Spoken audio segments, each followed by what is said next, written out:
सत्संग स्थल में बैठे सत्संग प्रेमी बुजुर्गों, माताओं, प्यारे बच्चों, कल मैंने थोड़ा सा प्रकाश डालने का प्रयास किया था कि आज विज्ञान के युग में भी, भौतिक युग में भी और वैज्ञानिक युग में भी आदमी की बुद्धि कैसे कुंठित होता चला गया और ब्राह्मणों ने कैसा इनका ज्ञान को हर लिया और आदमी गलत दिशा की ओर चला गया। साथ साथ ये भी कहा था कि असली देवी देवता और असली भगवान कौन है, और तीसरी बात ये भी कहा था कि आपके जीवन का शुरुआत आपसे होता है। मैंने कुछ उनके जो अंश है उस पर प्रकाश डालने का प्रयास किया था कि आपके जीवन के निर्माता आप कैसे हैं, आप अपने जीवन को कैसे किस दिशा में ओर ले जा रहे हैं और आपके जीवन का विकास कैसे होता है। कल उसमें से कुछ पहली बात मैंने कहा था कि आपके जीवन के निर्माण शुरू होता है खाना पीना और बोलना, ये तीन चीज से। और खाना पीना यदि खराब होगा तो बोलना खराब होगा, बोलना खराब होगा तो जीवन खराब होगा, और जीवन खराब होगा तो पूरा जीवन तहस नहस हो जाएगा। जैसे खाए अन्न वैसे, जैसे आदमी खाता पीता है वैसे उनका मन बनता है, वैसे उनके अंदर विचार पैदा होते हैं और आदमी वैसा ही करना शुरू कर देता है। इसलिए मैंने कहा था कि आपके खाने में पवित्रता होनी चाहिए। और मैं यहाँ बैठे सभी लोगों से पुनः अनुरोध करूंगा कि आपके जीवन में किसी भी प्रकार का दुर्व्यसन नहीं होना चाहिए। दुर्व्यसन का मतलब बीड़ी, सिगरेट, तंबाकू, गुटखा, अंडा, मांस, मछली, शराब, चरस, बीड़ी, सिगरेट, गांजा, ये सारे चीज नहीं खाना चाहिए। ये मनुष्य का भोजन नहीं है, ये जानवरों का भोजन है। और अपने आप को मनुष्य में गिनते हैं तो ऐसे गलत चीजों का सेवन नहीं करेंगे। हम कितने सौभाग्यशाली हैं, कितने सौभाग्यशाली हैं कि हमारा भोजन के लिए, हमारे भोजन के लिए किसी की हत्या नहीं होती हो। कितनी सौभाग्यशाली बात है।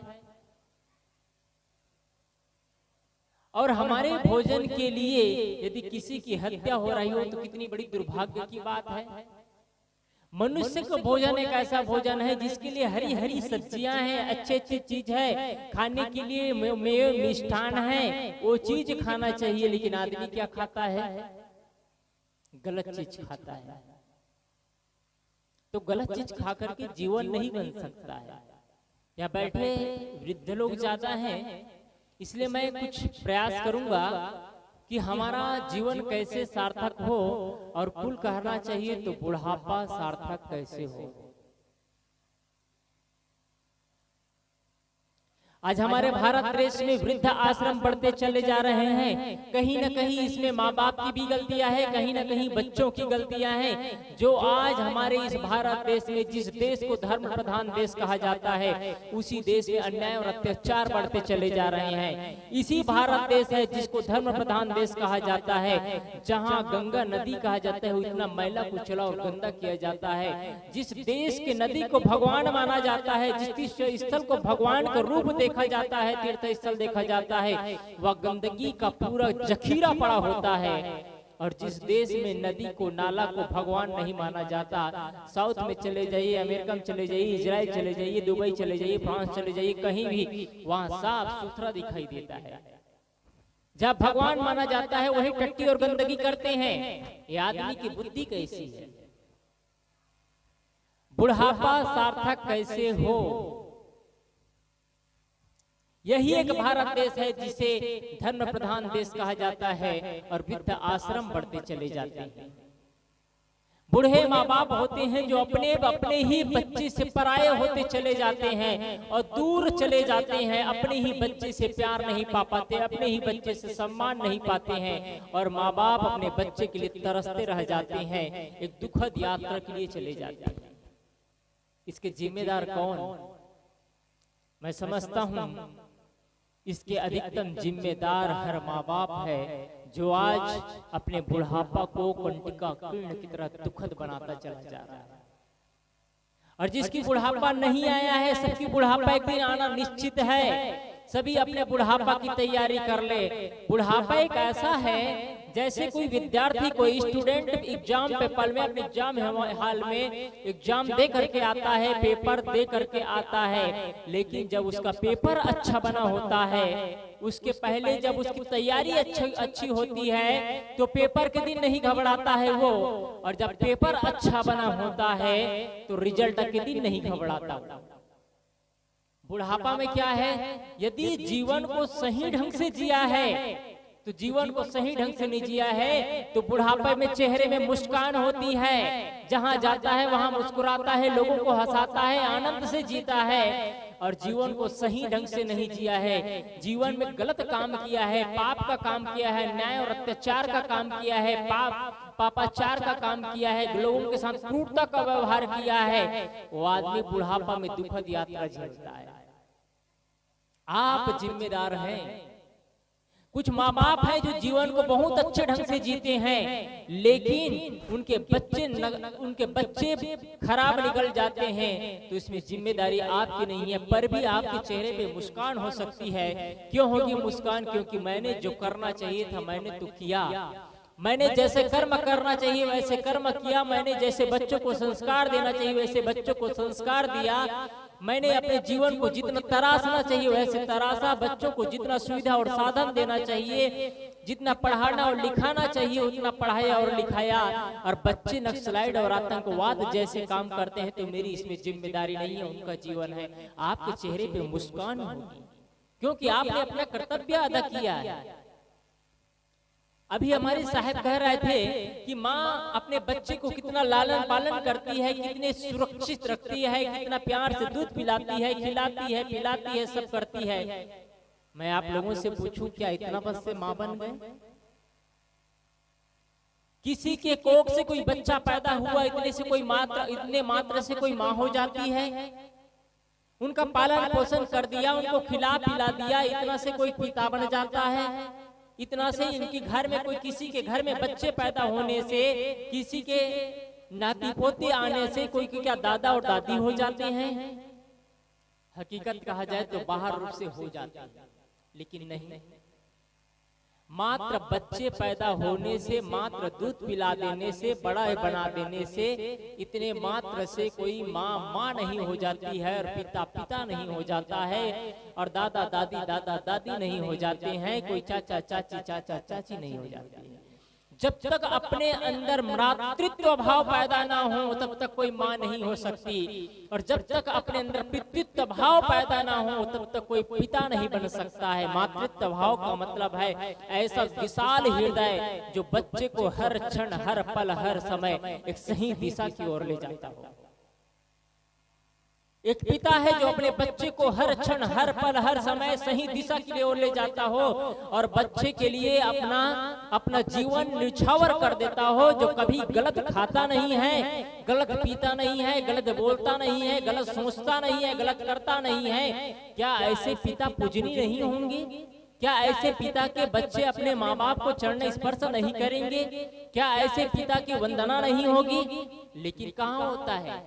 इधर बच्चे बड़े बड़े हो गए हैं, इधर खा पी भी रहे हैं, गलत सेवन कर रहे हैं, इधर बच्चे बड़े बड़े हो गए हैं, बच्चे आपके चरण स्पर्श कर रहे हैं, और चरण स्पर्श कर रहे हैं, उस समय भी आप आशीर्वाद दे रहे हैं, तो आपके मुंह में लाल लाल गुटका भरे हुए हैं, मुंह में गलगला रहे हैं, और क्या आशीर्वाद क्या देंगे आप? आपके मुख में गंदगी भरी हुई है और आपके बच्चे चरण स्पर्श करते हो, तो उस समय कौन सा आशीर्वाद देंगे? आपकी मुख ही गंदगी है तो। और जैसा हम खाते पीते हैं वैसा मन बनता है, हम जैसे खाएंगे वैसे हमारे मन में विचार पैदा होगा, और हम कहते हैं हमारे बच्चे कहाँ नहीं मानते हैं। आपने ऐसा कौन सा काम किया है कि आपके बच्चे आपका कहाँ मान जाए? कब बच्चे को जीवन की परिभाषा बताया है आपने? कब बच्चे को जीवन का निर्माण कैसे करना है वो कला बताया है आपने, कब अपने परिवार में शांति का माहौल फैलाया है आपने, कब अपने घर में जब लड़ाइयाँ चलती रही होगी, एक दूसरे के बीच में टूटने का व्यवहार आ गया होगा, एक दूसरे में कटुता चल रही होगी, एक दूसरे में विवाद पैदा हो गया होगा, तब शांति का माहौल कब आपने पैदा किया है? आपके बच्चे आपका कैसे कहाँ मानेंगे? कौन सा आदर्श है? आपके बच्चे आपसे पूछे कि पापा आप बता दीजिए आपके पास कौन सा आदर्श है जिसे मैं अपने जीवन में स्वीकार करूं, तो आप कौन सा उत्तर देंगे? आपके पास कोई आदर्श है? आपके बच्चे आपसे पूछे कि माँ मेरे पास, माँ आपके पास कौन सा ऐसा आदर्श है जिसको मैं स्वीकार करके अपने जीवन को सफल समझूं? कौन सा आदर्श है? आप अपने आप से पूछिए। क्या आप कटु नहीं बोलते? क्या आप झूठ नहीं बोलते? क्या आपके लफ्जों में गाली नहीं आती है? क्या आपके घर में देरान और जेठान में टक्कर नहीं होता है? क्या आपके घर में भाई और भाई में विवाद नहीं होता है? क्या आपके घर में पिता और पुत्र में विवाद नहीं होता है? क्या आप पड़ोसी और पड़ोसी के साथ नहीं लड़ते हैं? क्या आप नाती और पोते नहीं लड़ते हैं? कौन सा है आदर्श आपके पास? जिंदगी बुढ़ापे की ओर चली गई, जीवन खत्म होने वाला है, जीवन को हमने सही ढंग से नहीं जिया है, जीवन को हमने दोहन किया है, जीवन को गलत ढंग से जिया है, तो कौन सा आदर्श लेकर के हम अपने बच्चे को कहेंगे कि हमारे पास इतने अच्छे आदर्श हैं? कौन सा आदर्श है आपके पास? इसलिए आपसे प्रथम बात मैंने कहा कि आपके खाने पाने में, खाने पीने में पवित्रता हो, आपके आचार विचार में पवित्रता हो, आप ऐसा खाए, ऐसे पिए, ऐसे बोले, ऐसे चले कि आपके बच्चे आप उन चीजों को अनुकरण कर सके। आपका बोलना, आपका खाना, आपका पीना, आपका चलना अनुकरणीय हो, आपका हर कर्म पूजा हो। सदगुरु कबीर ने कहा इसलिए जो कुछ करो सो पूजा, पूजा समझ करके करो। माताएं अपने बच्चे को भोजन कराए, पूजा समझ करके भोजन कराए, माता पिता को भोजन कराए, पूजा समझ करके भोजन कराए, घर में अतिथि का सम्मान करे, पूजा करे, भोजन भोजन भोजन कराए, भोजन बनाए, पूजा समझ करके। और महात्मा गांधी ने कहा है कि हम जो कुछ भी करें वो पूजा है। आप घर के टॉयलेट की भी सफाई करो तो आप समझो पूजा समझ करके टॉयलेट की सफाई कर रहा हूँ। आप जब स्नान करते हो तब भी समझो कि मैं पूजा समझ करके स्नान कर रहा हूँ। आपका हर कर्म पूजा होना चाहिए। क्या होता है? हमारे हर कर्म पूजा के लायक है। हमारे मुख में कटुता तो नहीं है। यदि हमारे मुख में कटुता होगी तो जीवन में सुख नहीं मिल सकता है। हमारे मन में कटुता होगी तो हमारे जीवन में कटुता आएगी, और जीवन में कटुता होगी तो जीवन में सुख और शांति को महसूस ही नहीं कर सकते। एक जगह एक चींटी चीनी के पहाड़ पे चली गई, और पहाड़ पर चली गई और अपने साथियों से कहती है, भैया हम चीनी के पहाड़ पर है, लेकिन आप लोग जब खाते हैं तो आपको कैसा महसूस होता है? तो कहे चीनी के पहाड़ में और क्या महसूस होगा, चीनी है तो मीठा लगेगा। लेकिन वो कहती है चींटी, भैया मुझे तो नमकीन ही लग रहा है। तो उनके भाई पूछते हैं, भैया तुम ये बताओ भाई कि तुम अपने मुख में क्या दबा करके रखे हो? मेरे मुख में, मैं रास्ते से आ रहा था तो सोचा आगे जाकर के कुछ खाने मिले, पीने मिले, अनाज मिले, इसलिए मैंने नमक का गड़ी अपने मुख में दबा लिया हूँ। तो कहे तुम जब मुख में नमक की गड़ी दबाए हो तो तुमको चीनी कहाँ समझ में आएगा, मिठास कहाँ समझ में आएगा? हमारे मन में यदि कटुता भरी हुई है तो हमको कहाँ जीवन में रस आएगा? जीवन में रस नहीं आ सकता है। बुढ़ापा एक सुखद यात्रा है हमारे जीवन की। बुढ़ापा एक सुखद यात्रा है जहां यदि हमारे वाणी में संयम होगा, जीवन में संयम होगा, खाने पीने में संयम होगा, तो आपके बच्चे आपको सम्मान देंगे, आपके बच्चे आपसे प्यार करेंगे, आपके नाती पोते आपसे प्यार करेंगे। जैसे ही नाती पोते स्कूल से आएंगे, आपका अपना बिस्तर, अपना पुस्तक कापी रखेंगे और आपके पास दौड़ करके आ जाएंगे, दादा क्या कर रहे हो? लेकिन आपके मुख में कटुता है, आप बीड़ी का, सिगरेट का धुआं उड़ाते हो, आप गांजा का दम लेते हो, गुटखा और तंबाकू खाते हो। कहेंगे दादा के पास नहीं जाएंगे, उनके पास तो बदबू ही आती है, बदबू ही आती है। खाने पीने में पवित्रता हो, आपका खाना पीना एकदम साफ हो। आपको मैं बताऊं, गाय मर जाएगी लेकिन मांस नहीं खाएगी, शेर मर जाएगा लेकिन घास नहीं खाएगा। इतना जानवरों में डिसिप्लिन है, इतने जानवरों में संयम है, कि जानवर जो प्रकृति द्वारा निर्धारित वही ही चीज खाता है, और आदमी कैसा है, ये क्या है, मैं नहीं कहूँगा क्या है, आप जानिए आप खाते क्या हैं, पीते क्या हैं, कैसे करते हैं, आपका कर्म जाए।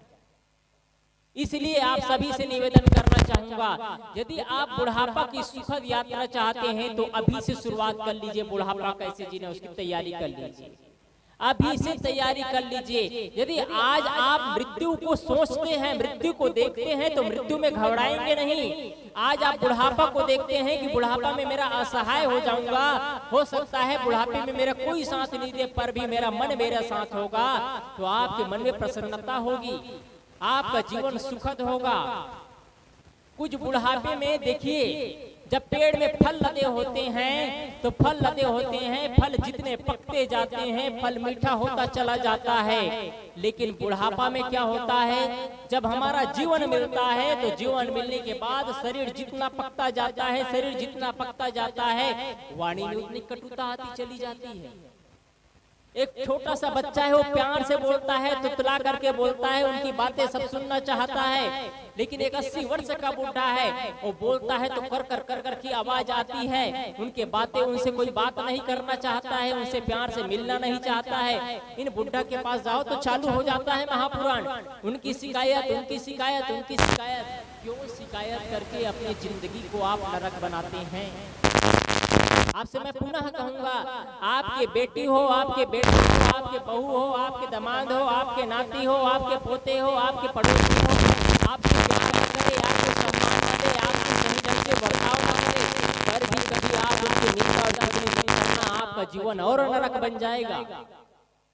यदि आपका बेटा आपका कहा नहीं मानते हैं, आपके बहू आपका कहा नहीं मानते हैं, पर भी उनकी निंदा चुगली मत करना, क्योंकि यदि आप निंदा चुगली करते हो तो कहीं लौट करके आपके बेटे और बहू के कानों में आता है कि मेरे पिताजी मेरे बारे में गली में चौराहे में बैठ करके ऐसी ऐसी चर्चाएं कर रही थी, तो थोड़ी बहुत जो श्रद्धा रही होगी ना, वो भी श्रद्धा खत्म हो जाएगी। जब आप पानी मांगते रहे होंगे, बेटा थोड़ा गर्म पानी दे दो करके, तो ला करके देते रहे होंगे गर्म पानी, लेकिन आप गर्म पानी मांगोगे ना तो फ्रिज से पानी निकाल करके दे, लो बूढ़ा पियो गर्म पानी। आप अपने बहू और बेटों की कभी निंदा चुगली मत करना।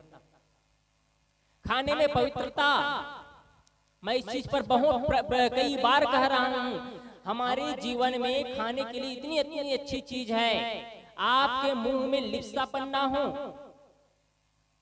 खाने में लोलुपता मत हो, आपको 3 टाइम भोजन मिलेंगे, आपके बहू बेटे आपको प्यार से भोजन दे देंगे, उसकी चिंता मत करना, जो देंगे प्यार से खा लेना। ये मत कहना भोजन सही नहीं बना है, भोजन में मिठास नहीं है, नमक ज्यादा हो गया है, नमक कम हो गया है, तेल ज्यादा हो गया है, तेल कम हो गया है, तीता ज्यादा हो गया है, कड़वा ज्यादा हो गया है, ये शिकायत मत करना। ये शिकायत करना आपके लिए दुखद होगा। आप जो आपके बहू और बेटे दे उसे प्यार से खा लेना, आपके बहू बेटे खुद खा करके महसूस करेंगे कि हमने इतना भोजन बनाया और भोजन में नमक भी नहीं है, पर पापा ने बोला नहीं, कितने अच्छे हैं, आपसे प्यार करना शुरू कर देंगे। नमक ज्यादा है पर भी पापा ने नहीं बोला, मम्मी ने नहीं बोला, आपसे प्यार करना शुरू कर देंगे। बुढ़ापा की सुखद यात्रा है ये, बुढ़ापा को जिए, आनंद से जिए, बुढ़ापे में चेहरे पे मुस्कान आना चाहिए, तो बुढ़ापे में शिकायत भरी जिंदगी जीते हो आप। और जितना आपके वाणी में संयम होगा, सदगुरु कबीर ने कहा है, वाणी ऐसी बोलिए मन का आपक होए, औरन को शीतल करे, आपो ही शीतल होए। जब आपस में लड़ाइयाँ होती है और लड़ाइयाँ होती है तो बूढ़े बुजुर्ग लोग को चाहिए कि बहुत मीठे और चुन करके शब्दों को बोलने का प्रयास करना चाहिए, लेकिन बूढ़े बुजुर्ग लोग अपने जीवन के अनुभव को इतना प्यार से बोलना चाहिए, धीरे बोलना चाहिए, गंभीर बोलना चाहिए। लेकिन 80 साल के बुढ़ापा को मिनट भर में खत्म कर देते हैं, ऐसे कड़वे और तीते वचन बोलते हैं कि वहीं उनकी घर टूट करके बिखर जाता है। वही अपने ही परिवार में अपने ही पुत्र से आप पराये हो जाते हो। आपके ही पुत्र आपसे नफरत करना शुरू कर देते हैं, और तब ऐसी परिस्थिति आती है कि आपको वृद्ध आश्रम में भेजने के लिए मजबूर हो जाते हैं। आपको घर में जो दे प्यार से खा लो, डिमांड मत करो मुझे ये चाहिए वो चाहिए, और अपने घर में जो मिले प्यार से खा लो, कटु मत बोलो। बोलना एक ऐसी कला है जो बड़े बड़े घर को बना करके रखता है, और बोलने की कला नहीं आई ना तो बड़े बड़े और अच्छे घर टूट करके बिखर जाते हैं।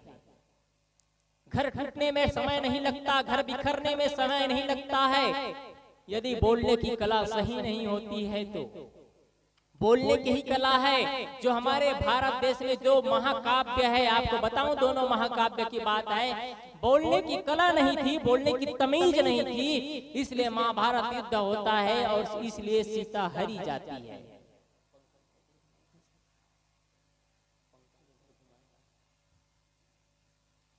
इसलिए हमारे महाभारत युद्ध होता है और सीता हरी जाती है। उदाहरण बताऊंगा आपको, जब राजसूय होना था तो राजसूय होना था, वहां पर पांचों पांडव ने एक ऐसा, युधिष्ठिर ने पांचों पांडव ने एक ऐसा राजमहल बनाया था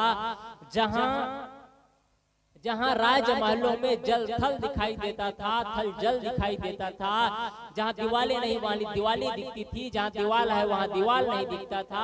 एक ऐसा चित्रित किया गया था जो पाठ पुराणों में आया है, उसको मैं बता रहा हूं।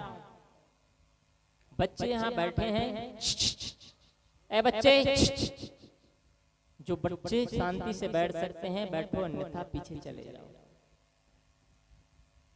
मैं जानता हूँ ये बच्चों की बात नहीं है, शौक से बैठ गए हैं, ये बच्चों की कान में समझ में नहीं आएगी, लेकिन बैठो हो तो कम से कम बैठने की आदत डालो, आपको कुछ न कुछ बातें मिलेगी। ये सारी बातें आप लोगों के लिए कह रहा हूँ मैं, आप लोग अपने जीवन में अमल करिए इसको।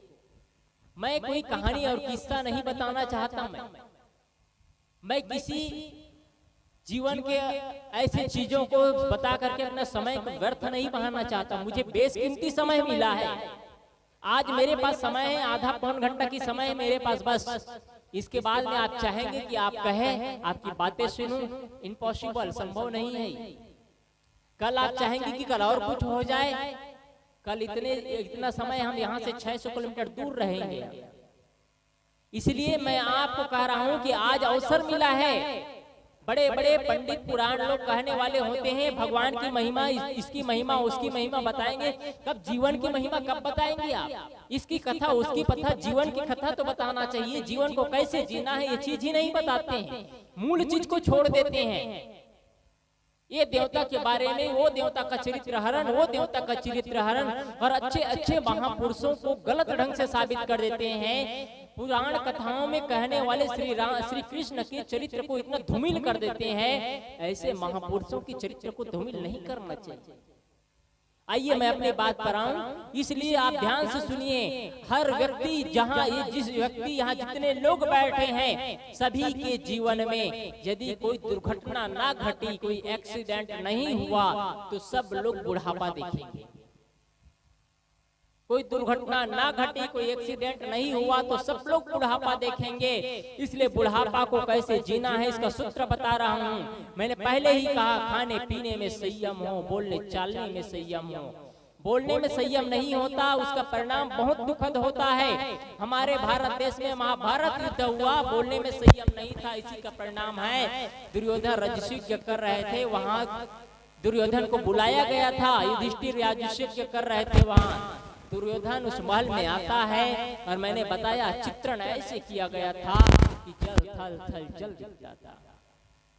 दुर्योधन आगे बढ़ता है और आगे बढ़ता है, वैसे ही उनको समझ में आता है कि जैसे खाली दिख रहा था उधर आगे बढ़ता है तो उनको दीवार महसूस होता है, उधर लौट जाता है। फिर लौट करके फिर दूसरे तरफ चलना शुरू करता है, और चलना शुरू करता है। दासिया वहां खड़ी हुई है, दासिया खड़ी है, आगे जा रहा था थल की ओर, जल की ओर जा रहा था। इतना में कहते हैं दुर्योधन खड़ा है, वहां दुर्योधन जा रहा है, दासिया खड़ी है, दुर्योधन आगे बढ़ता चला जा रहा है। दासी कहती है महाराज आगे मत जाइए, आगे कीचड़ है, पानी है। दुर्योधन अहंकारी आदमी, अहंकार कभी काम नहीं आता है। वो क्या बोलता है, हट दासी तुम मुझको समझाओगे?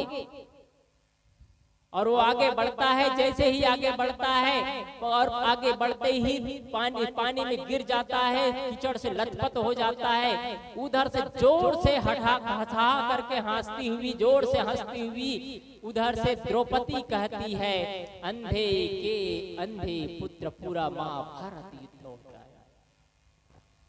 मात्र अंधे के अंधे पुत्र कहे थे, इतने में ही दुर्योधन सोच लिया था, चाहे जिस किसी प्रकार से एन केन प्रकार मुझे इन पांडवों का विनाश करना है। और पूरा महाभारत युद्ध हुआ। यहाँ तक पांडव ने अंतिम में मात्र 5 गांव मांगे थे, लेकिन दुर्योधन ने कहा बिना लड़ाई के मैं सुई के नोक के बराबर भी मैं जमीन नहीं दे सकता, तुम 5 गांव मांगते हो, 5 गांव मांगते हो।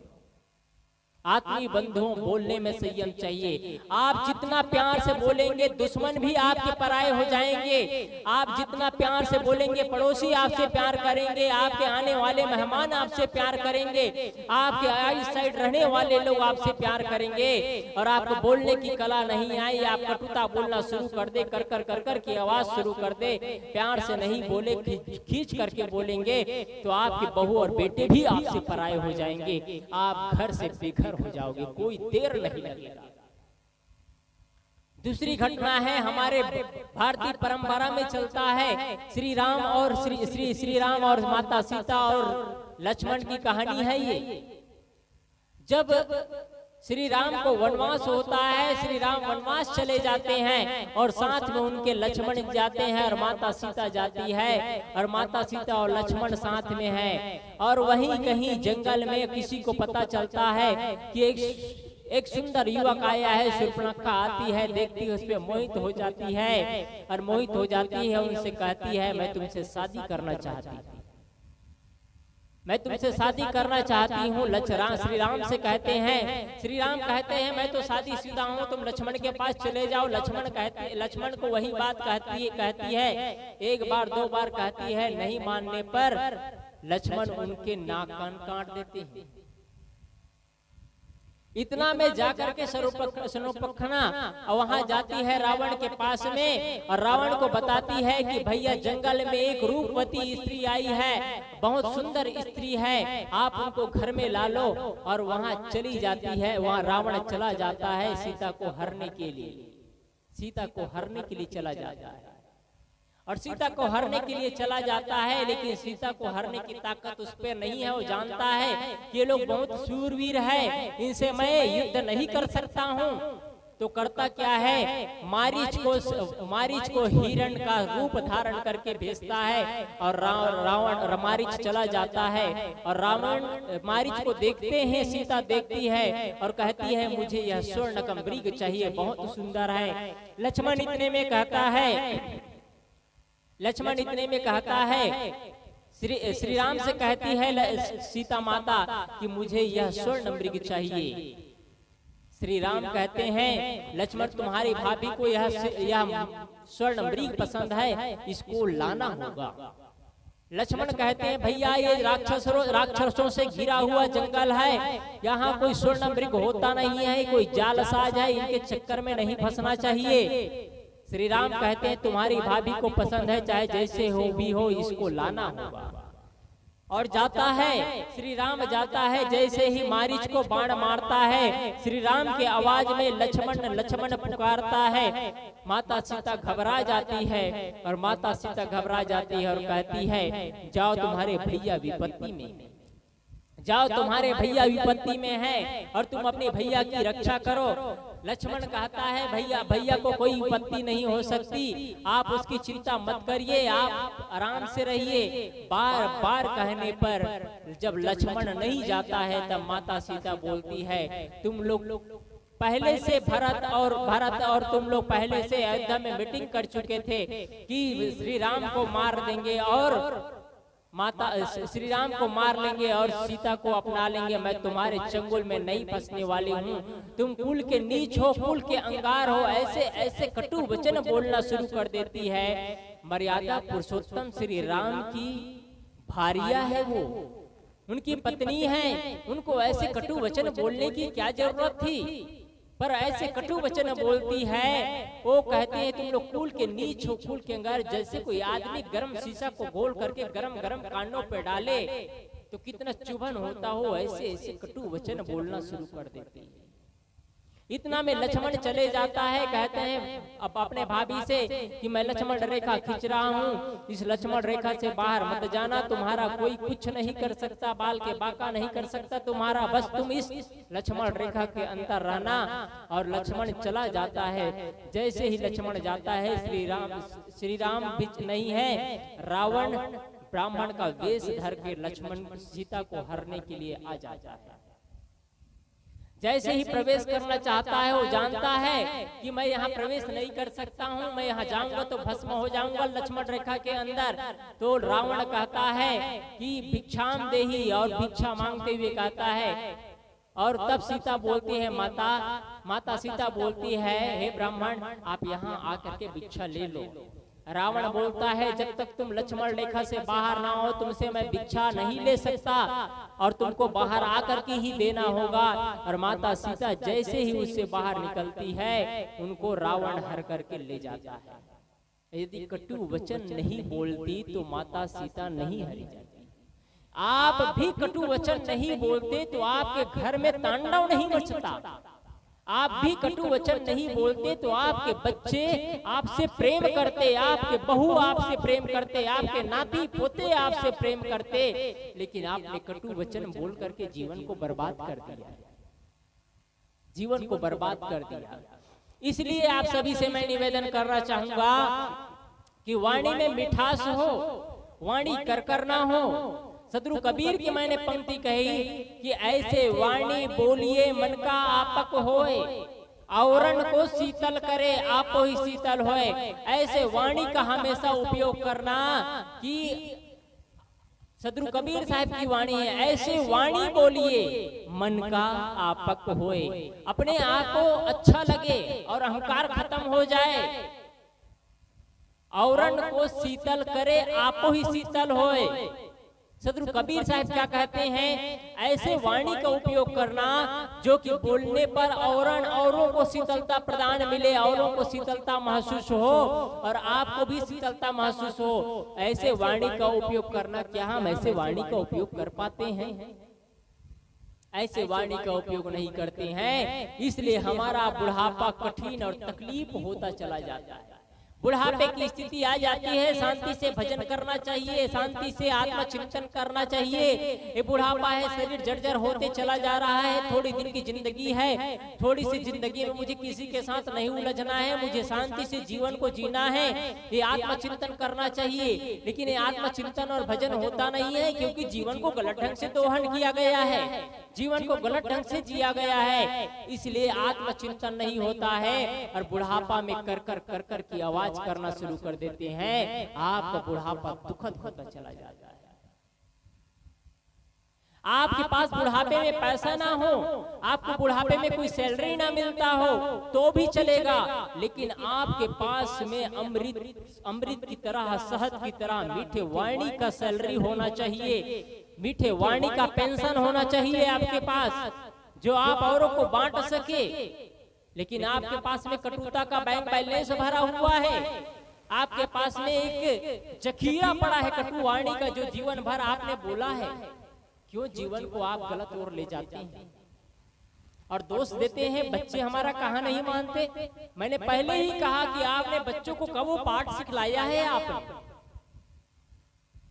आप बच्चों को सही शिक्षा दीजिए। आप गलत करके बच्चों को सही शिक्षा नहीं दे सकते हैं। आप गलत खा के गलत पी करके गलत बोल करके बच्चों को सही शिक्षा नहीं दे सकते। इसलिए आप अच्छा बोलिए, अच्छा खाइए, अच्छा पिए, तब आप बच्चों को सही शिक्षा देंगे। बच्चे आपके जीवन का बैंक बैलेंस है आपके बुढ़ापे के लिए। आपके बैंक में कितना बैलेंस है बहुत महत्वपूर्ण स्थान नहीं रखता है। बुढ़ापे में आपके बैलेंस में, आपके बैंक में कितना बैलेंस है ये बहुत महत्वपूर्ण स्थान नहीं रखता है। लेकिन आपके बुढ़ापे में यदि बच्चे के अंदर सही, आपके बच्चे ही आपके बैंक, आपके बैलेंस है। आपके बुढ़ापा ही आपके बुढ़ापे में यदि आपने अपने बच्चे के जीवन में सही संस्कारों का बैलेंस इकट्ठा किया है, सही संस्कारों को उनके अंदर इकट्ठा करते चले गए हैं, तो वो बुढ़ापे में आपके काम आएंगे। बुढ़ापे में उस तिजोरी से आपको सही चीज मिलेगा, लेकिन आपने उनके अपने बुढ़ापे में अपने जवानी में अपने बच्चे के अंदर एक ऐसा चीज इकट्ठा किया है जो आपके लिए काम नहीं आ रहा। आपने सही चीज इकट्ठा ही नहीं किया। मैं कहा करता हूं लोगों से कि आपके बुढ़ापे की लाठी है या आपके घर के बच्चे। आपके बुढ़ापे की लाठी है आपके घर के बच्चे। आप बच्चों को सही संस्कारित करिए। बार बार मैं इस चीज को जहां जाता हूं वहां कहता हूं कि बच्चों को सही संस्कार दीजिए। आपके बुढ़ापे में आपके बच्चे काम आएंगे। आप बच्चे को मोबाइल मत दो, कार मत दो, 2 दिन 4 दिन रोएंगे, गाड़ी मत दो, 2 दिन 4 दिन रोएंगे, और बच्चे को आप संस्कार नहीं देंगे तो बच्चे जीवन भर रोएंगे। बच्चे को कार नहीं, बच्चे को संस्कार चाहिए। क्या आप बच्चे को संस्कार देते हैं?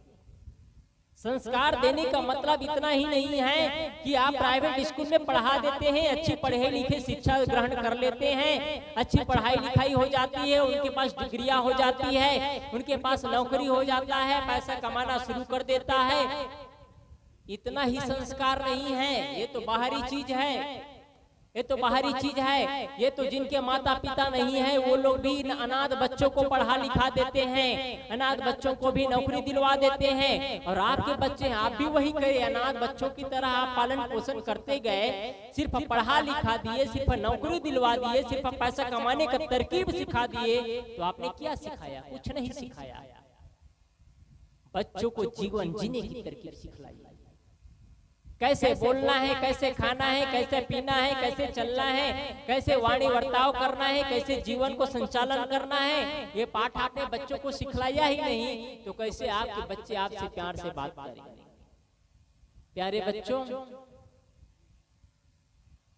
और यहाँ बैठे सभी लोगों से निवेदन करूंगा, आप जो चीज अपने जीवन में करते हैं वही आपको लौट करके मिलता है।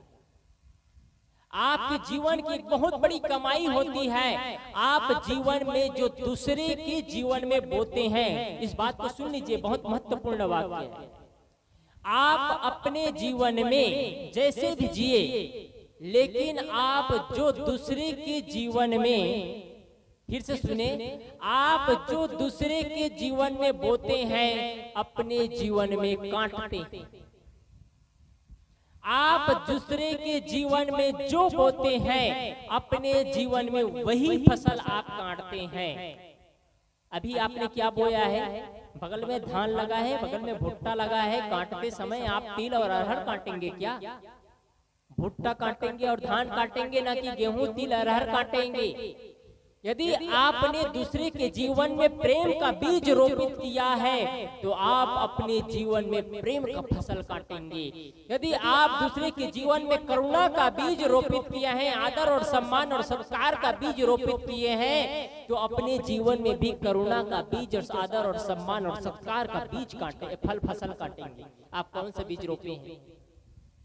आप अपने खेतों में देखते हैं कि आप फसल लगाते चले जा रहे हैं, फसल लगाते चले जा रहे हैं, पैदावारी अच्छी नहीं हो रही है, आप दूसरा फसल काटना चाहते हैं, तो क्या करते हैं? आप पानी को बदलते हैं, फसल बदल जाता है। पानी बदलने से फसल नहीं बदलता, खेत बदलने से फसल नहीं बदलता। आप क्या करते हैं? बीज को बदल देते हैं। बीज को बदल देते हैं, अच्छे नस्ल के बीज डालते हैं, अच्छे नस्ल के खेती करते हैं, अच्छे नस्ल के पौधे लाते हैं और उसमें डालते हैं, तो अच्छे फसल आप काटते हैं। आपके जीवन में प्रेम का फसल चाहिए, करुणा का फसल चाहिए, सम्मान का फसल चाहिए, इंसानियत का फसल चाहिए, तो दूसरे के जीवन में वही बोना शुरू कर दीजिए। आप कौन सा फसल बोए हैं अभी तक? कितने लोगों को आपने सम्मान दिया है? हम चाहते तो है सम्मान, हमने कितने को सम्मान दिया है? कितने को सम्मान दिया है? हम चाहते हैं प्रेम का वर्ताव, हम कितने के साथ प्रेम का वर्ताव किए हैं? हम कितने कटु बोलते हैं, वही कटु तो हमको मिलेगी ना। हमने कटुता का फसल बोया है तो कटुता का बीज बोया है तो कटुता का ही फसल काटेंगे। अब क्या करना है? बुढ़ापा सुखद चाहिए तो आप कटुता का फसल नहीं बोलना है, अहंकार का फसल नहीं, अहंकार का बीज नहीं बोना है, अहंकार का बीज रोपित नहीं करना है, कटु का बीज रोपित नहीं करना है, घृणा का बीज रोपित नहीं करना है, मीठे वाणी का बीज रोपित करना है, प्रेम का बीज रोपित करना है, दया और क्षमा का बीज रोपित करना है, आदर और सम्मान और सत्कार और प्रेम का बीज रोपित करते चले जाना है। आपको वही फसल काटने को मिलेगा। आपने कौन से बीज रोपा है? आज आपको यदि तकलीफ मिल रहा है तो वो आपकी जीवन की कमाई है। आपने कहीं न कहीं वो बीज रोपा है, वही आप फसल आज काट रहे हैं। दूसरे को दोष मत दो, दूसरे को दोष देने का हक नहीं है आपको। आप आज आपको जो कुछ मिल रहा है, जो कुछ मिल रहा है आपके करनी का फल है, आपके करनी का फल है। यदि आज दुख मिल रहा है तो दुख हमने बोया है, तब हम दुख का फसल काट रहे हैं। मैं एक चीज कहूं, हमको वो नहीं मिलता है जो हम चाहते हैं, हमको वो नहीं मिलता है जो हम सोचते हैं, हमको वो नहीं मिलता है जो हम चाहते हैं, जो हम सोचते हैं, वो हमको नहीं मिलता है। ध्यान मेरी तरफ दे, हमको क्या मिलता है? हमको वो मिलता है जिसके हम योग्य होते हैं। फिर से मेरी बात समझे आप एक बार, हमको वो नहीं मिलता है जो हम चाहते हैं, हम सोचते हैं, हमको वो मिलता है जिसके हम योग्य होते हैं। कैसे बताऊं मैं? सभी लोग चाहते हैं कि मुझे सरकारी नौकरी मिल जाए, सभी लोग चाहते हैं कि मैं अफसर बन जाऊं, खूब पैसा कमाऊं, लेकिन सब लोग अफसर नहीं बनते हैं, सब लोगों को सरकारी नौकरियां नहीं मिलती है, सब लोग को वो चीज नहीं मिलती है। किनको मिलती है? जो व्यक्ति उस योग्य होते हैं उनको सरकारी नौकरियां मिलती है। जो व्यक्ति उस योग्य होते हैं वो पैसा कमाते हैं। दुनिया में बहुत से, हर दुनिया में शादी विवाह हो जाने के बाद हर माँ बाप चाहते हैं कि हम लोग माता और पिता बन जाए, लेकिन सौभाग्य कहो या दुर्भाग्य कहो कि कुछ माँ के बच्चे, कुछ माँ के कोख में बच्चा ही नहीं आता, क्योंकि उसकी योग्य ही नहीं है। वो कहीं न कहीं उनके जीवन में कमी है, कहीं न कहीं उनकी शारीरिक कमी है, इसलिए उनके जीवन में, उनके कोख में बच्चा पैदा नहीं हो पा रहा है। तो हमको क्या मिलता है? जिसके हम योग्य होते हैं वही हमको मिलता है। इसलिए अपनी योग्यता को बढ़ाओ सभी लोग। मैंने कहा बुढ़ापा सुखद बनाइए, और मैंने ये भी कहा कि हमको वही मिलता है जो हम करते हैं। फिर से कहूं मैं, आप अपने माता पिता को, यहाँ बैठे सभी लोगों से निवेदन करना चाहूंगा, आप अपने माता पिता को इतना बुढ़ापों के लिए, बूढ़े लोगों के लिए मैंने बताया कि वाणी में मिठास हो, खाने पीने में अच्छाई हो, जीवन में प्रेम हो, जीवन में सरलता और सहजता हो। लेकिन आने वाले अभी वर्तमान में जो यंग पीढ़ी है उनसे मैं निवेदन करना चाहूंगा, यदि आप बुढ़ापा सुखद चाहते हैं आप भी, तो आपके घर में वृद्धों को सम्मान देना शुरू कर दीजिए। आज आपके घर में वृद्धों को तिरस्कृत मत करिए, आपके घर में वृद्धों को सम्मान दीजिए। माता पिता के चरणों में मत्था टेकिए, माता पिता को हार चढ़ाइए, माता पिता के गले में हार चढ़ाइए, माता पिता की आरती उतार लिया करे। यही असली देवी देवता है। आप लोगों से मैं ये निवेदन करना चाहूंगा, आप सभी से मैं निवेदन करना चाहूंगा कि माता पिता को कभी तिरस्कृत मत करना। वो सौभाग्यशाली पुत्र होगा जो अपने माँ बाप की कहा मानता होगा। वो सौभाग्यशाली पुत्र है जो अपने माता पिता की आज्ञा का पालन करता है। वो सौभाग्यशाली पुत्र है जो अपने माता पिता का लालन पालन करता है, माता पिता का सम्मान करता है। यदि आज आप ये करते हैं तो कल आपके साथ आपके बहू बेटे आएंगे, आपके साथ भी वही होगा। यदि आज अपने माता पिता का सम्मान नहीं कर पाते हैं, माता पिता को सही भोजन नहीं दे पाते हैं, माता पिता की पूजा और आरती नहीं कर पाते हैं, कल आपके बच्चे भी आपके साथ वैसे बर्ताव करेंगे। तब ये मत कहना कि मेरे बच्चे मेरे कहा नहीं मानते हैं, ये मत कहना कि मेरे बच्चे मेरे अंकुश में नहीं आए, ये मत कहना कि मेरे बच्चे गलत दिशा में चले गए हैं। आप इसके जिम्मेदार होंगे तब। इसलिए आप सभी से मैं निवेदन कर रहा हूं कि आप अपने बच्चों को सही दिशा में ले जाइए और अपने माता पिता को सम्मान करना मत भूलिए। आपको एक चीज बताऊं, मैं जब बुढ़ापे की अवस्था आती है, जर्जरता की अवस्था आती है, तो माता पिता को आपका धन द्रव्य नहीं चाहिए, आपके बंगले नहीं चाहिए, आपके मकान नहीं चाहिए, आपकी गाड़ी नहीं चाहिए, आपके घोड़े नहीं चाहिए, आपके धन दौलत नहीं चाहिए। आपके माँ बाप को बुढ़ापे में आपके माता पिता को आपका सिर्फ सम्मान चाहिए। बुढ़ापे में आपके माता पिता को आपका सिर्फ सम्मान चाहिए। आप घर में आते हैं, कहीं से भी आकर के चरण स्पर्श कर लेते हैं, माता पिता खुश हो जाते हैं। अभी आप लोग थोड़ा शांति से बैठे रहे 10 मिनट, उसके बाद में जो कुछ करेंगे 10 मिनट। आपके बुढ़ापे में आपके माता पिता को आपकी संपत्ति नहीं चाहिए, आपके बड़े बड़े बंगले नहीं चाहिए, आपके धन दौलत नहीं चाहिए, आपके गाड़ी नहीं चाहिए, आपके घोड़े नहीं चाहिए, बल्कि माता पिता को बुढ़ापा में आपका सिर्फ सम्मान चाहिए। क्या आप अपने माता पिता को सम्मान दे पाते हैं? माता पिता आपकी धन की लड़ाई नहीं करेंगे। माता पिता को आप सिर्फ सम्मान दीजिए। आप कहीं भी जाते हैं तो चरण स्पर्श करके जाइए। और रोज कोई नौकरी में है चरण स्पर्श करके जाता है, तो नौकरी में जाता है चरण स्पर्श कर से, ऑफिस से ड्यूटी में जाता है, तो उनके आते तक माताएं आह भरती है, पिता आह भरते हैं कि मेरे बच्चे अब आने वाले हैं, मेरे बच्चे आने वाले। उनके आशीर्वाद आपके साथ होता है। बुढ़ापा में माता पिता को आपका धन संपत्ति नहीं, बल्कि बुढ़ापे में कभी कभी आप लोगों से मैं निवेदन करना चाहूंगा कि बुढ़ापे में माता पिता की रोज आप चरण स्पर्श कर लीजिए। बुढ़ापे में माता पिता की कम से कम कभी त्योहारों में कभी कुछ उपलक्ष्य होता है तो माता पिता की आरती उतार लिया करे, माता पिता की आरती उतार लिया करे, माता पिता के गले में हार चढ़ा लिया करे, माता पिता को कुछ भेंट दे दिया करे। उनकी ही संपत्ति है, उनकी ही संपत्ति को उन्हीं को अर्पित करना है। क्या जाता है हमारा? इसलिए तेरा तुझको सौंपता, क्या लागा है, क्या लागे मेरा है। आपका संपत्ति है, मैं आपको ही अर्पित कर रहा हूँ। जब आप उनके ही गले में हार चढ़ाते हैं, उनके सामने एक दीप प्रज्वलित करके आरती ले लिया करते हैं, उनके चरणों में मत्था टेक लिया करते हैं, तो उनको जीने का सम्बल मिल जाता है, उनके चेहरे पे मुस्कान बढ़ जाती है, उनको जीने के लिए एक नया टॉनिक मिल जाता है कि आज भी मेरे बच्चे मेरे कहाँ मानते हैं, आज भी मेरे बच्चे मेरे से प्यार करते हैं, आज भी मेरे बच्चे मेरे को सम्मान देते हैं। मैं धन्य हूँ, अपने आप को समझता है धन्य हूँ, मेरे कोख से ऐसा पुत्र पैदा लिया है जो मुझे आज जीने का तरीका बता रहा है। आज मुझे जीने के लिए सहज जीवन मुझे हर चीज की सुविधा उपलब्ध है। आज मैं प्रेम और आनंद का जिंदगी जी रहा हूँ। आपके बच्चे, आपके माता पिता ये महसूस करना शुरू कर दे तो आप मानना कि आपके बुढ़ापे में भी आप ये चीज महसूस करेंगे। इसलिए माता पिता को कभी तिरस्कृत मत करना। बड़े बड़े बिल्डिंगे बनते चले जाते हैं, 10 मंजिला 11 मंजिला 12 मंजिला मकान बनता चला जा रहा है, 10-10, 20-20, 30-30, 40, 50 कमरे हैं, लेकिन दुर्भाग्य कहो कि सौभाग्य कहो कि उस बड़े बड़े बिल्डिंगों में एक ऐसा कमरा नहीं होता, एक ऐसा जगह नहीं होता है 5 फीट का जगह जहां माता पिता को प्यार।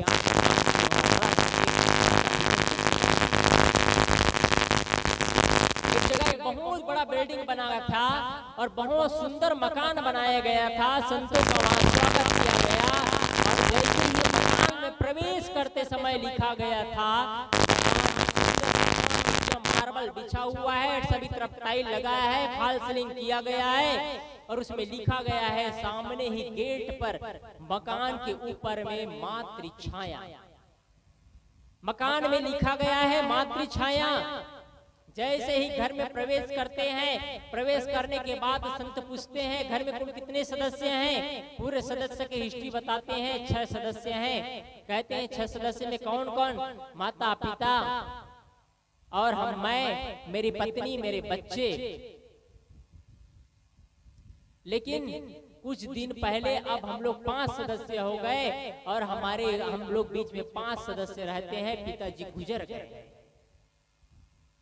वे बात सुनते हैं, उसके बाद में पूछते हैं कौन कौन है, तुम्हारे बच्चे कौन हैं? बच्चे सामने बैठे थे, ये बच्चे हैं। तुम्हारी पत्नी कौन है? ये पत्नी है। बताते हैं तुम्हारे माँ कौन है? जिस समय माँ कौन है पूछते हैं, उसी समय संयोग ऐसा है कि उनकी पत्नी कमरे में चली गई कोई काम से किचन की ओर। उनके घर मालिक बोलता है, संत जी, महाराज जी, मेरी माँ यहाँ नहीं है, मेरी माँ गांव में रहती है। गांव में क्यों रहती है? संत जी पूछते हैं तो मकान मालिक बोलता है, महाराज जी, मेरी माँ के साथ में इनकी पटरी नहीं बैठती है, इनकी पटरी नहीं बैठती है। संत जी समझ जाते हैं कि सास और बहू में पटरी नहीं बैठती है, सास और बहू में पटरी नहीं बैठती है। संत जी समझ जाते हैं और अच्छा से स्वागत सत्कार होता है, अच्छा से मान सम्मान भी करते हैं, अच्छी अच्छी वार्ताएं होती है। लेकिन जाते जाते संत जी एक बात कह करके चले जाते हैं, मैं आपसे कुछ निवेदन करना चाह रहा हूँ। संत जी कहते हैं, घर के मालकिन कहते हैं, क्या बात है महाराज जी, बताइए आप, मैं आपके आदेश का पालन करूंगा। संत जी कहते हैं, तुमने जैसे ही घर में प्रवेश करने के पहले घर में एक मकान में ऊपर में लिखा है मातृ छाया, उसको हटा देना। कहीं क्यों हटाऊंगा महाराज जी? मैं बता रहा हूं, उसको हटा देना। और कहे संत जी कहते हैं, उसको हटा करके वहां पर लिख देना पत्नी छाया लिख देना। घर का मालिक बेचारा संकोच से नीचे सर नीचे कर देते। क्यों कहा संत ने ऐसा? क्योंकि वहां माँ की छाया नहीं है, वहां माँ की छाया नहीं है, माँ कहीं दूर रहती है, माँ से नफरत है, माँ की बात बहुत सुनना नहीं चाहती है, तो मातृ छाया लिखने से क्या फायदा है? इसलिए संत ने कहा वहां पर पत्नी छाया लिख देना, मातृ छाया हटा देना। कहीं आपके जीवन में भी तो ऐसा नहीं है? जिस माँ बाप ने अपने कोख से बच्चा को पैदा किया और पैदा करके इस योग्य बनाया और इतना सुंदर जीवन का निर्माण किया, अब पत्नी के अंकुश में चलते चलते माँ बाप को अपमान करना शुरू कर दिए। कहीं ऐसा तो नहीं हो रहा है? इसलिए आप सभी से मैं निवेदन करना चाहूंगा, बुढ़ापा सुखद कैसे हो, इस यात्रा की मैंने शुरुआत की है। और शुरुआत की है तो मैंने बुढ़ापा की यात्रा जन्म से लिया। जन्म लेते हैं, उसको संस्कार कैसे देना है, माता पिता का सम्मान कैसे करना है, और बूढ़े बुजुर्ग हो जाने के बाद अपने जीवन को कैसे जीना है। आजकल मोबाइल का साधन है, मोबाइल में कुछ संतों का विचार सुनो, भ्रांतियों में मत पड़ो। एक चीज और करना चाहूंगा मैं कि भ्रांतियों में मत पड़ो, अपने जीवन पर, अपने कर्मों पर विश्वास रखो, अपने कर्मों पर विश्वास रखो, पंडितों के जाल पर मत फंसो। सदगुरु कबीर ने कहा है, कर भैया बल आपनी छाण बिरानी आज जाके आंगन नदिया बहे क्यों कोई सोकस मरे प्यास। करू भैया बल आपनी छाण बिरानी आज जाके आंगन नदिया बहे सोकस मरे प्यास। सदगुरु कबीर साहेब एक विलक्षणा दे करके कह रहे हैं, ए लोगों, अपने बाहों बल पर भरोसा रखो, अपने बाहों बल पर, अपने जीवन पर, अपने कर्मों पर, अपने बाहों बल पर भरोसा रखो। छाण बिरानी आस, दुनिया की आशा भरोसा छोड़ दो, कोई साथ देने वाले नहीं है। कब कौन साथ देगा कोई ठिकाना नहीं है। पत्नी ही अपने दूर हो जाती है, बच्चे ही अपने दूर हो जाते हैं, सब पराये हो जाते हैं, अपने ही दुश्मन लगने लगते हैं। इसलिए सदगुरु कबीर साहब कहते हैं, करो भैया बल आपनी छाण बिरानी आस। आओ अपने बाहुबल पर भरोसा रखो और दुनिया की आशा भरोसा छोड़ दो। और तीसरी बात कहते हैं, जाके आंगन नदिया बहे सोकस मरे प्यास। जिसके आंगन में नदी बह रही हो वो आदमी प्यासा मरे। कितना विलक्षण बात है। जिसके आंगन में ज्ञान की नदी बह रही हो, ये पूरा प्रकृति हम खुली किताब है। पूरा प्रकृति को पढ़ करके हम जीवन को बदल सकते हैं। अपने ही जीवन को देख करके हम जीवन को सही दिशा में ले जा सकते हैं। पूरे समाज को पढ़ सकते हैं कि ये आदमी कैसा दुख पाया, कैसे तकलीफ पाया, मुझे वैसा काम नहीं करना है। ये प्रकृति पूरी खुली किताब है, सबको पढ़े हम सबके जीवन को और जीवन को सही दिशा की ओर ले जाए, जीवन को सही दिशा की ओर ले जाए। अपने बाहों बल पर भरोसा रखे। और दूसरे के बाहुबल पर भरोसा मत रखे। बड़ी अद्भुत सी बात है, आदमी को अपने बाहुबल पर भरोसा नहीं है, अपने जीवन पर भरोसा नहीं है, अपने कर्मों पर भरोसा नहीं है, अपने प्रारब्ध पर भरोसा नहीं है, अपने हाथ की कमाई पर भरोसा नहीं है, अपने पढ़ाई लिखाई पर भरोसा नहीं है, आज की टेक्नोलॉजी पर भरोसा नहीं है, आज की इंजीनियरिंग पर भरोसा नहीं है। कैसे भरोसा नहीं है? जब आदमी मकान बनाता है तो छड़, सीमेंट, गिट्टी, रेत सारे चीज मिक्स करके मकान बनाता है, और इंजीनियर को पूछता है कितना एमएम का छड़ डालना है, मिस्त्री से राय लेता है, बहुत सुंदर मकान बनाता है और मकान का नींव भी मजबूत करता है। लेकिन दुर्भाग्य कहूं कि सौभाग्य कहूं, जब मकान बनता है तो मकान बनते बनते मकान के इंजीनियरिंग सब कुछ देख रहा है। मकान बनते तक उनको डर नहीं था, मकान बन गया, खड़ा हो गया, अब मकान के इंजीनियरिंग पर उनको भरोसा नहीं है। मकान के इंजीनियरिंग पर उनको भरोसा नहीं है, मकान में जो इंजीनियरिंग हुआ है, छड़ लगा है, सीमेंट लगा है, उस पर भरोसा नहीं है। भरोसा किस पर होता है बताऊं? मकान के सामने नींबू और मिर्चा कूट करके रख देता है, उस पर भरोसा है, लेकिन मकान के इंजीनियरिंग पर भरोसा नहीं है।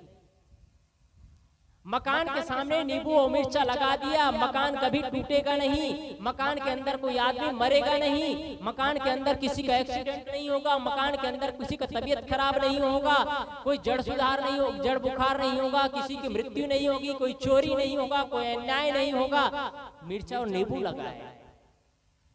इंजीनियरिंग पर भरोसा नहीं है, टेक्नोलॉजी पर भरोसा नहीं है, मिर्चा और नींबू पर भरोसा है।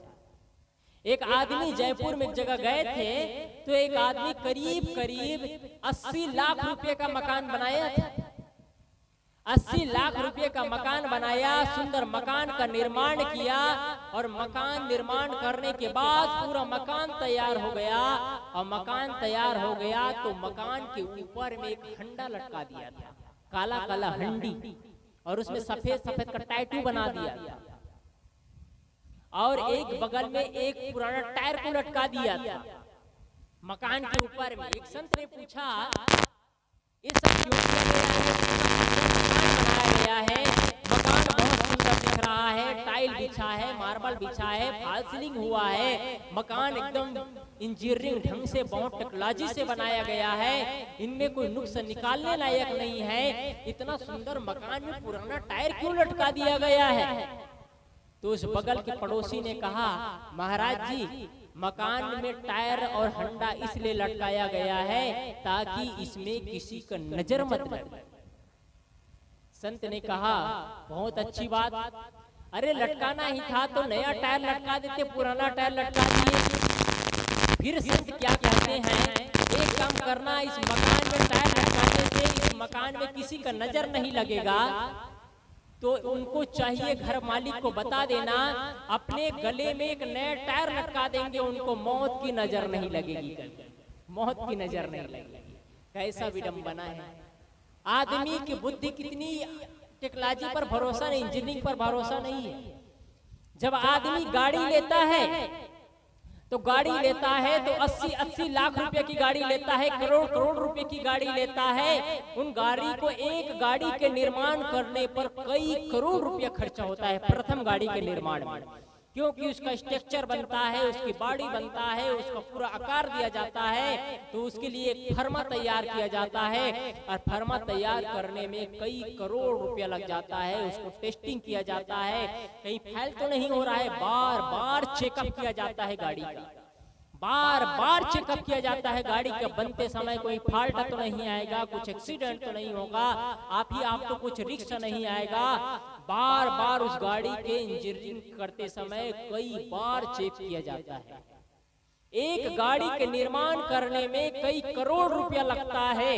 जब वही गाड़ी का फर्मा बनता है तो फिर आसानी से कई गाड़ियां तैयार होती हैं। जब आदमी गाड़ी लेता है तो कई लाख रुपए की गाड़ी लेता है, उसकी इंजीनियरिंग पर, उसकी टेक्नोलॉजी पर, उसके वैज्ञानिक द्वारा किए हुए कर्मों पर भरोसा नहीं होता है। किस पर भरोसा होता है? गाड़ी में एक लाल चुनरी बांध लेता है, अब लाल चुनरी बांध लिया, उस पर भरोसा है, उसकी टेक्नोलॉजी पर भरोसा नहीं है, उसके टेक्नोलॉजी पर भरोसा नहीं है। अब लाश चुर्री बांध लिया गाड़ी में, कभी गाड़ी में एक्सीडेंट नहीं होगा, गाड़ी कभी पंचर नहीं होगा, गाड़ी में किसी की मृत्यु नहीं होगी। आदमी की बुद्धि कैसे जटला गई है? क्यों आप अपने जीवन को गलत दिशा की ओर ले जाते हैं? सदगुरु कबीर का ज्ञान ऐसा करारा जवाब है। कल मैं इसलिए बहुत प्रकाश कई चीजों पर कहा मैं कि देवता भगवान नाम की कोई चीज ही नहीं इस दुनिया में। इंसान के अलावा कोई इंसान के अलावा कोई भगवान ही नहीं। स्पष्ट उदाहरण बताऊं मैं, जब कोरोना की महामारी चल रही थी तो सारे भगवान के दरवाजे लॉक कर दिए गए थे, कोई भगवान का दरवाजा नहीं खुला था। एक ऐसा ही भगवान का दरवाजा खुला था जो कि सबका सहयोग किया, सबको जीवित किया। वो जानता था कि आदमी संक्रमित है, इसके पास जाऊंगा तो मुझे भी संक्रमित हो सकता है, मैं भी मर सकता हूँ, पर वो भगवान ने हम सबको जिंदा किया। वो इंसान रूपी भगवान, इंसान रूपी भगवान का दरवाजा हमेशा खुला रहा और उन लोगों ने इस दुनिया को बचा करके निकाल दिया, संक्रमित होने से बचा लिया कोरोना महामारी में। इंसान ही भगवान है। अपने कर्मों पर भरोसा रखिए, अपने गुरु परंपरा पर भरोसा रखिए, अपने माता पिता पर भरोसा रखिए, अपने बाहों बल पर। सदगुरु कबीर साहब इसलिए तड़के से कहते हैं, करो भैया बल आपनी छाण बिरानिया, जाके आंगन नदिया बहे क्यों सोकस मरे प्यास। तुम्हारे आंगन में नदी बह रही हो और तुम प्यासे मर रहे हो, ज्ञान का नदी बह रही है और तुम प्यासे मर रहे हो। सदगुरु कबीर साहब कहते हैं। इसलिए जो तिलमाही तेल है, जो चकमक में आग, तेरा साईं तुझ में जाग सके तो जाग। आज भी जागने का अवसर है, आज भी जागने का अवसर है। पानी में मीन प्यासी मोहि सुनी सुनी आवे हासी, आत्म ज्ञान बिना नर भटके कोई मथुरा कोई काशी। पानी में रह करके कोई मछली प्यासी हो, मुझे सुन करके हंसी आती है। हम सब भी तो वैसे प्यासे हैं, हम सब भी तो वैसे प्यासे हैं जो प्यास से तड़प रहे हैं। सही ज्ञान की धारा बह रही है, उससे हम पानी नहीं पी पा रहे हैं। इसलिए हम सबको आत्मज्ञान की जरूरत है और ऐसे ही विचार चाहिए जीवन को बदलने के लिए। आने वाली पीढ़ी को नए संस्कार दीजिए। आप लोगों से कल भी कहा था, कुछ छोटे मोटे सत्संग कथा कर लिया करो घर में, परिवार में। कर्म कांड से अपने को बचाइए, गुरुओं से जुड़िए, सही गुरु से जुड़िए। और सही गुरु का मतलब ये होता है उनका ज्ञान साफ हो, उनका आचरण साफ हो, उनके ज्ञान में कर्मकांड ना हो, उनके ज्ञान में पाखंड ना हो। वो गुरु सही गुरु है। और ज्यादा प्रयास हो कि विरक्त संतों से जुड़िए, जो समाज के लिए जीते हैं, जो सिर्फ परिवार के दायरे पर मत बंधे हो। उन गुरुओं से जुड़िए, समाज के लिए जीते हो और जिनका ज्ञान और आचरण कर्मकांड से अच्छा हो, कर्मकांड ना हो, ज्ञान और आचरण अच्छा हो। ऐसे लोगों से जुड़िए तो निश्चित ही आपका बुढ़ापा सुखद होगा और आप सुखद बुढ़ापा की यात्रा करेंगे। आप सुखद बुढ़ापा की यात्रा करेंगे और सुंदर जीवन का निर्माण करेंगे और अपने जीवन को तराशते चले जाएंगे। और कभी इस विषय पर आप लोग सुनना चाहे तो हमारे आजकल YouTube का माध्यम है, उससे आप लोग सुन सकते हैं। आप लोग काफी देर से बड़े ध्यान से विचारों को सुने।